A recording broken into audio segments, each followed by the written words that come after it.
Hey, middle-aged gamers, welcome back. Today it is just Adam and I for the moment until Antoine gets some free time.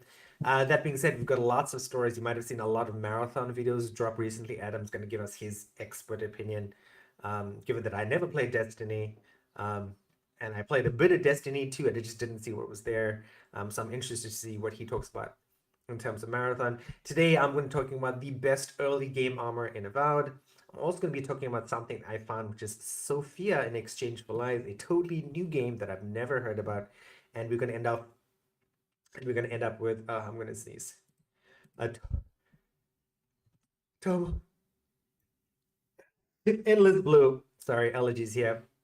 And we've got three sort of rapid fire questions towards the end to make those YouTube shorts for Instagram as well. So stay tuned for that. Adam, what do you think about marathon and any content you might have seen recently?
Thank you for that, Adam. I was watching a video yesterday. I only watched one. I didn't see, but I did see a lot of stuff pop up on my YouTube recommendation feed, and the general consensus was good, but this is going to cost money. There was a follow-up video which I just saw this morning, where someone was like, I guess the director of Marathon was like, "This is why we're not making this a free-to-play game." Um, but I just find, yeah, like as you said, I remember when the Division came out and they had the idea of the Dark Zone, which the Dark Zone was the original extraction, probably not the original one, but it was my first experience with an extraction based mechanic where you went in there, it was PvP, you got to fight some AI enemies and you got to extract with loot if you were lucky enough. But I think I did this once or twice and I was playing with Hans at the time. And he was like, "Nope, I don't like this. This feels kind of terrible when you die and you lose all the stuff. It's just waste our once a week time of playing together. I don't want to do this." So we've never done it since. And after, especially like listening to you play, and your video about the mech and the girl sensuality, yes. And again, like the same thing. Like I don't know how you did that because it was so like you died a bunch of times. You lost stuff. Like if I died maybe more than 3 times, I would have just deleted the game.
No, no, and I totally agree. Like, I love the mechanics of an extraction shooter. Like, hey, fight through all these AI enemies, extract.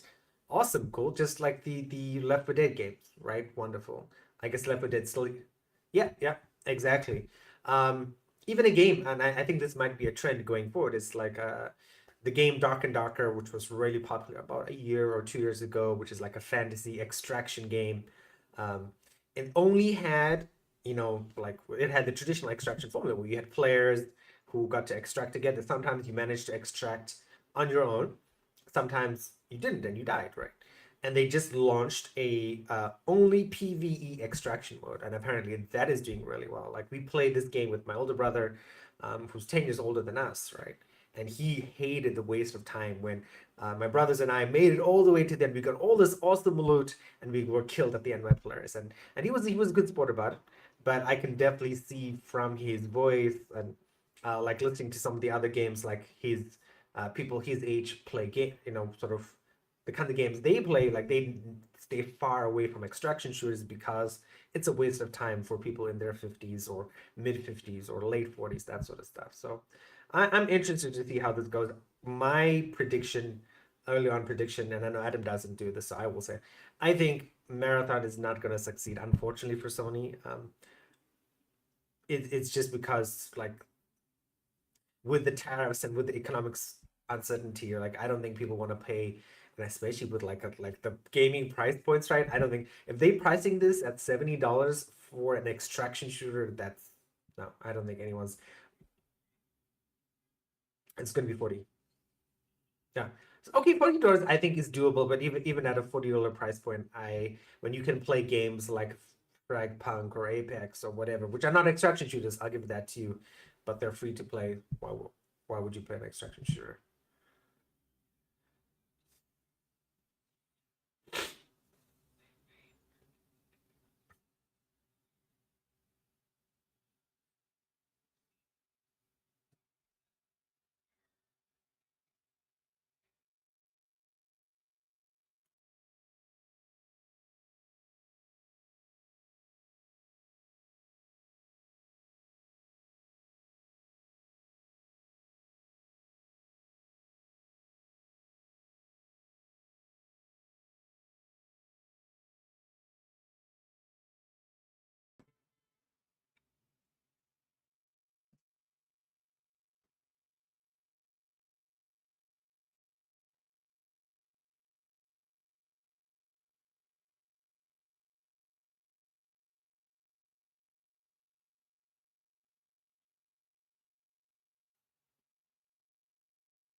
Another game, like multiplayer game, did this recently as well. And I can't remember who it was, but yeah, there's similar sort of sentiment among the player base where it's like, we are, we want to keep our stuff, right? We don't want this reset, but the developers, and I think fairly so, because it encourages a new player experience. Like, yes, everybody's on the same level. And I think it's for the betterment of the entire community, or like bringing new players in, that is the better idea.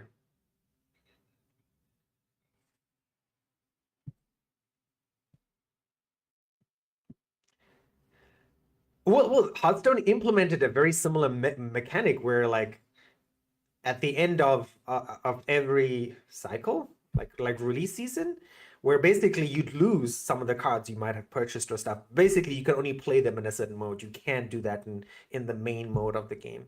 Um, yeah. So and people were upset about that because they did want to, like, I bought this, I paid $50 back in the day, right?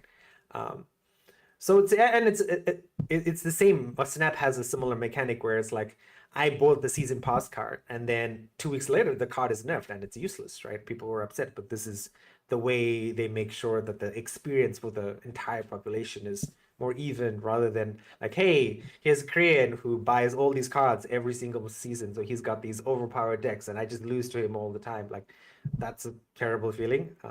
I wouldn't want that for anyone, and I'm okay with them nerfing my money. I guess you could describe it like that. All right. On this discussion, I'm glad Adam and I had this discussion. I have a story that I want to talk about, which I was planning today to be my last Avowed video, but I guess, YouTube gods would not have the fate, or fate would not be like that. But so this might be another video. Again, you might be watching this on my channel or the Middle Age Gaming channel. Make sure you check out both. But if you've just picked up Avowed and you're in the first few hours of the game, you're probably wondering to yourself, I want the perfect set of armor that is going to set me up for the rest of the game. And what is that set of armor? So unlike certain games you might have played, especially if you're an older gamer, you're like, yes, you get this thing that's in this place at the start of the game, and man, you're pretty much set. In Avowed, depending on the class you play, that's going to sort of dictate the kind of early armor that you want to get. So this is a story based off of Game Rant. Make sure you check them out as well. I can sort of fill in the details, having finished the game last week or 2 weeks ago. I don't remember now. So here are some of the armors I would suggest, right? So Stilgar's Pride, right? Because Avowed was in my first playthrough, right? I definitely think it's geared more towards melee combat. Stilgar's Pride really helps because it gives you an extra 5% stamina regeneration rate, which again, if you watch one of the very first videos I did of Avowed, in the beginning, everybody has to do some sort of melee action as part of the quote-unquote tutorial. And you realize stamina is super important in the game because you use stamina to block and use stamina with your swords or your spears or your axes or your maces, whatever you're using, to sort of hit stuff. So as you're sort of fighting, and if you're fighting multiple enemies at the same time, your stamina can go down. You do have a stamina potion as an option, right? But again, that sort of interrupts the flow. Ideally, you want to be speccing out as a melee person with some sort of high stamina build or some sort of stamina regeneration effects. And Stilgar's Pride as one of the probably the best early game armor for that sort of build. Next, moving on, right? Wave armor for the archers, the riflemen. It is a heavy set of armor, but like I made the note in my notes, I wrote down in my notes that when I played Avowed on normal difficulty, I never ran out of stamina as an archer. Even at the end game fighting the final boss, right? Whoever that person is. So heavy armor will help as well, especially if you're doing like a strictly, I'm just shooting stuff at long range. People are going to come up to you at close range, are going to smash you over the head, and you are going to take damage. So heavy armor will definitely help with that. The bonus for this, though, is that it does have extra speed bonus, which sort of kind of makes up for the slowness of the heavy armor. So that's an option for you. The last option I want to tell you about is the Arcanist Gambeson. Now, I want to also add a note about this with the fact that if you look across online a broad spectrum of play styles and of people's reviews and stuff, people always suggest if this is your first playthrough of Avowed, you should definitely go with a mage. The mage has a lot of different variations and skills you can use, and people say it's the most fun. I had fun as an archer, and my second playthrough was going to be a mage until I realized that 2 months later, after a game releases, because it has been 2 months since Avad came out. It came out 2 months ago on February 14th. It's kind of late to make content for, maybe, even though I guess this is kind of content. But so Arcanist Gambison gives you extra mana, or in the game it's called Essence. And I guess that's what you need as a mage, right? So that's a good choice there. So there are these probably the 3 best types of armor you can get early in the game. That being said, if you did buy the premium edition, which is what I got, which is what a few people got, there are other sets of armor that you can get that are pretty decent, pretty good. That being said, I didn't want to include them in this video just because not everyone's going to buy the premium edition, unless you've really fell in love with the game while you were waiting for it to be on sale or something like that. So that is it. Let me know what you think. Did I miss anything out? I didn't do any of these armors. I don't think I got any legendary armor and all the way until the end of the game, very similar to my legendary bow, and I was still fine, so you don't have to get them. Again, this is sort of like a cherry on the ice cream or sundae. Can't speak English anymore. But I hope you liked today's video. Let me know what you think down in the comments. Don't forget to like, subscribe, and share, and then I will see you next time.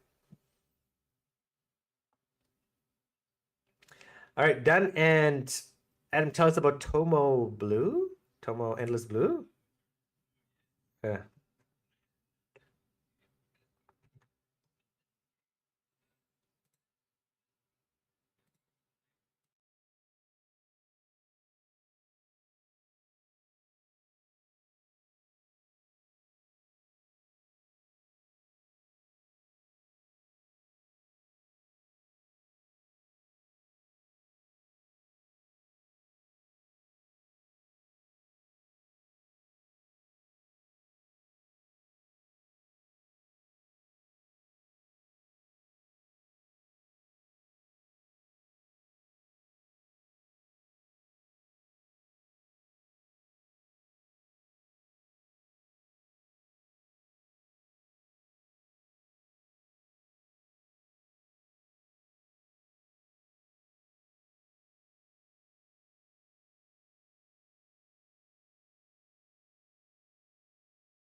Sounds good. It sounds really interesting, and I'm can't believe it took somebody this long to copy Palwell's success. Or maybe not copy is the wrong word, but to sort of emulate Palwell's success, and go after something that, seeing that there was this gap in the market of people wanting to play like a Pokemon-like game or a Palwell-like game. So, um, this is I feel like after I'm listening to you talk about it, I'm like, yes, I remember this game now. I've seen iterations or utterances of it on the internet somewhere. So, um, definitely something to follow. Okay. Moving on to my last story before we talk about Adam stuff. So I was looking for this. I was at the bank yesterday. I'm like, okay, I need a story for today. And this sort of popped up as like a popular story on my Google News feed. And I'm like, okay, this looks a little weird. Not something I would usually play. And very similar to Adam's previous story. This is the game from a studio who's never done a game like this. All their games are like these really crazy, cheap multiplayer stuff. So the hook that I would tell you guys is you're interviewing someone with schizophrenia, right? Which might sound boring, but this person murdered the president of this fictitious country or presidential candidate, and you're a psychologist who, for some reason, cannot go to actually be in the same cell or be in the same jail as her. So you're doing this all remotely. This is all done via cameras, and this is like a mystery detective story narrative game, which is something like I've tried visual novels and they're kind of interesting, but I like the Gone Homes, I like the Tacomas, where it is a story game, but you sort of forced to sort of walk around and actually do stuff inside the game. And this is very much like it. Also has a really cool mechanic where, as you're sort of talking to this girl Sophia, you see her heart rate, right? And the way the game works is that you're supposed to talk to her and you're supposed to use keywords to sort of trigger the different personalities, and each personality has its own separate memories, or kind of like they're connected together with memories, sort of like what people say schizophrenia is like in real life. Um, and the game used keywords to unlock the different memories, and that's how you progress the story. And as you sort of talking to her and unlocking these words, right, and you actually have to physically type in the keywords, which is really cool. So as you're typing them in, you sort of like, okay, this triggers a response and a heart rate. This is something there. And in the game, they have this keyword map. So if you're looking at the trailer, it shows like, okay, these keywords unlock the next part of the story, which is really cool.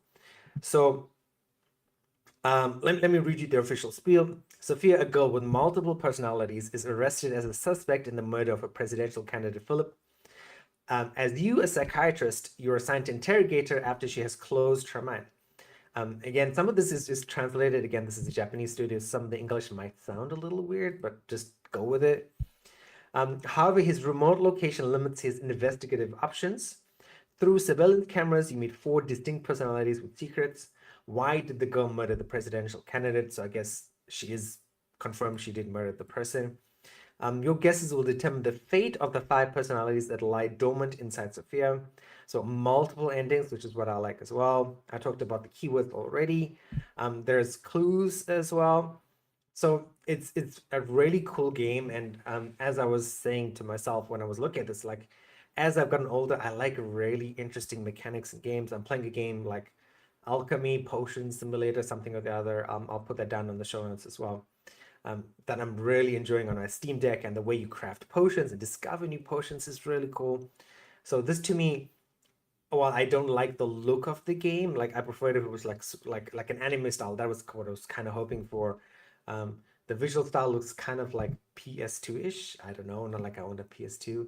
Um, but it does kind of look a little dated. But that being said, the mechanics look interesting, and I would definitely play this on a Steam Deck if it did come out, or when it does come out, I should say. But again, the caveat Adam gave as well is, while it's not a new studio, it's a studio that's never done this kind of game before, so definitely wait for reviews before you purchase it. I think a wish list is totally fine, though. And let me know what you think in the comments.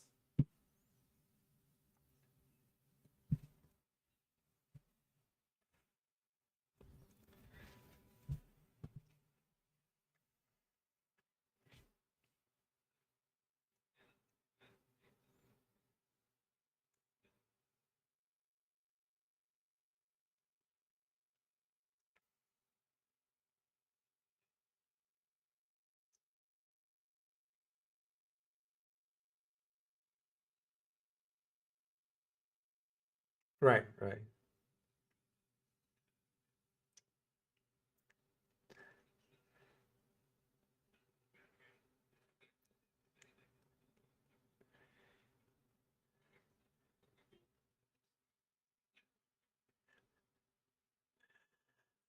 I mean, this. I'm also why I decided to consider it as well, is just because I've getting a Switch sort of opened up a new realm of games to me. I actually started value there because that was the first sort of pixel art game I kind of look. And I know people don't like, some people don't like pixel art games or like really old style games. And that being said, I'm also not a big fan of like voxel games like Minecraft and that sort of stuff.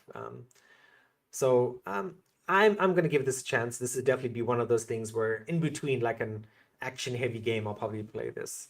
Um, but we'll see. So moving on towards the end of the show, sir. All right.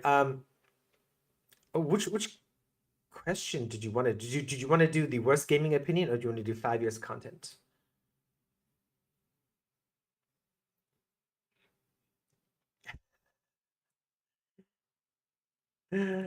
All right. Adam Gray, what is your worst gaming opinion? Oh, what would people think is your worst gaming opinion? Sorry.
Perfect. I love that. I love the ending of that.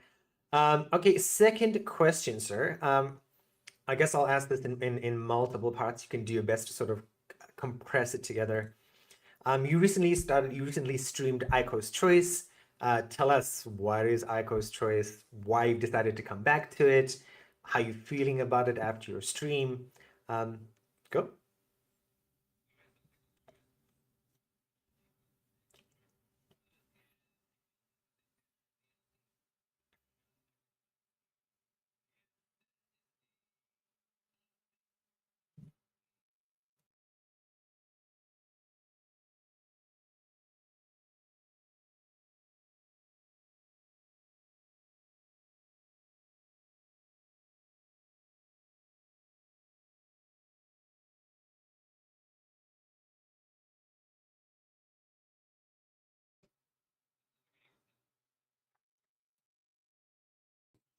Commando's Origins, that was from the 90s. I know which one you're talking about. Yeah.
Yeah, I played Shadow Tactics and I enjoyed it. It reminded me, I played Commandos, the original Commandos in the 90s. My older brother introduced that to me.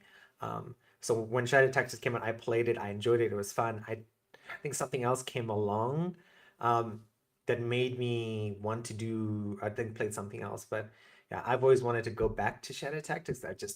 I think you finished it, right?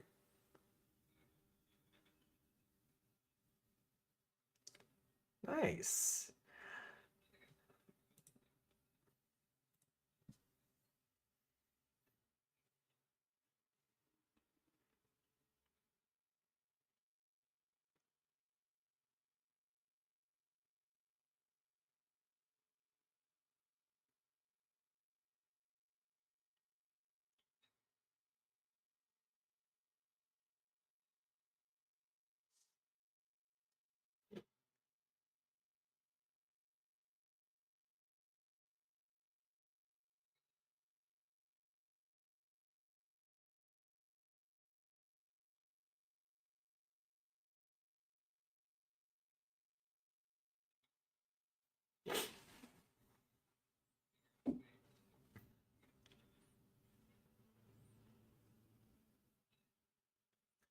And no, well, I think replayability matters less to some people like us who've got this massive collections, but I'm starting to appreciate the replayability of a game when you're younger and you can't be spending tons of money on games and you don't have a huge collection. So I think that's good. Like I would, if I was in my 20s and I had Shadow Tactics, and I'm like, yes, I would replay it once or twice for sure, or maybe 3 times. All right, my last question, or this question is going to be for me. If you could pick one game to get 5 years worth of content updates tomorrow, what would it be? And I did not have an answer planned out for this, but the obvious answer, given what I just played and made a bunch of videos on. Oh, wait. I was going to sneeze. These allergies are really killing me. All right. Let's try this again. If I could pick one game to get 5 years worth of content updates immediately tomorrow, the obvious choice would be Avowed. I loved it. It was a fantastic game. I enjoyed every single aspect of it. The voice acting was great. The action was the best part about me. Just like a really quick game, sort of to unleash your stress on it. But yeah, 5 years worth of content for Avowed. Oh my God, that would be amazing. 5 years worth of content. I could imagine that would be another 200 hours of the game. I mean, I could play this until September, October, November of this year. So hopefully, I did a DLC video about this, but hopefully Avowed does get some DLC, if not Avowed 2. Obsidian is releasing the Outer Worlds 2 later on in the year, so keep an eye out for that. But yeah, easy answer, Avowed for 5 years for sure. Okay, and that is it. Adam, you are done with streaming Inzoi for the moment, and I guess Aiko's choice until Claire Obscure comes out.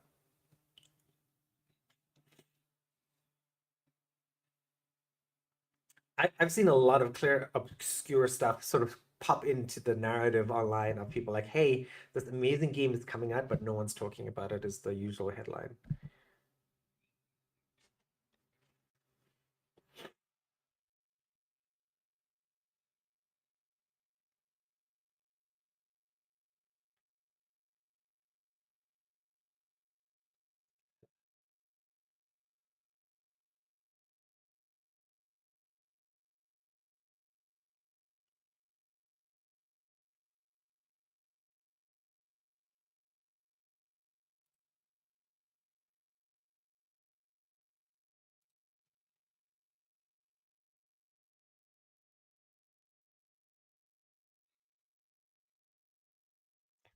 Yes, totally true.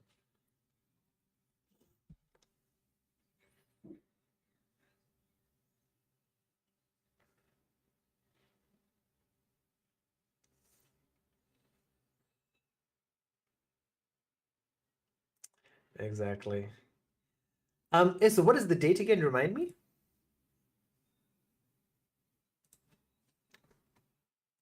All right, let me have a quick look. You are right, April 24th. I'm gonna write this on the calendar. So I'm sure we'll probably be like a day late. So the 25th for you, clear obscure release date. I mean, yeah. So oh, I guess you're awake. For me, when they do midnight releases, it just means the next day for me. Oh, you mean the 24th on the, not the end of the. Okay, I see what you mean. So yeah, then would be the day.